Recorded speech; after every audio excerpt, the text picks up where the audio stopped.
திருநெல்வேலி நெல்லையப்பர் கோயிலின் ஆணி தேரோட்டம் அடுத்த வாரம் நடைபெறவுள்ள நிலையில் அதற்கான கொடியேற்றம் வெகு விமரிசையாக இன்று நடைபெற்றது. இதில் ஏராளமானோர் பங்கேற்று சுவாமி தரிசனம் செய்தனர். பிரசித்தி பெற்ற சிவாலயங்களில் முக்கியமான கோயிலாக கருதப்படும் நெல்லையப்பர் காந்தியம்மாள் கோயிலில் ஆண்டுதோறும் ஆணி மாதம் நடைபெறும் தேரோட்டம் மிகவும் சிறப்பு வாய்ந்ததாகும். அதன்படி இந்த ஆண்டு ஆணி பெருந்திருவிழா இன்று கொடியேற்றத்துடன் தொடங்கியது. இதையொட்டி அதிகாலையிலேயே கோவில் நடை திறக்கப்பட்டு சுவாமி நெல்லையப்பர் காந்திமதி அம்பாளுக்கு சிறப்பு பூஜைகள் நடத்தப்பட்டது. தொடர்ந்து சுவாமி சன்னதி முன்பு அமைந்துள்ள தங்க கொடி மரத்திற்கு சிறப்பு பூஜைகள் செய்யப்பட்டு வேத மந்திரங்கள் முழங்க பஞ்சவாத்தியங்கள் இசைக்க திருக்கொடி ஏற்றம் நடைபெற்றது. தொடர்ந்து சிறப்பு பூஜைகளும் நடைபெற்றன.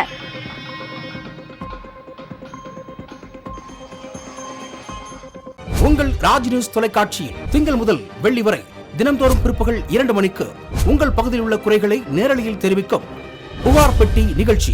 பங்கு பெறுங்கள், பயனடையுங்கள், காணத் தவறாதீர்கள்.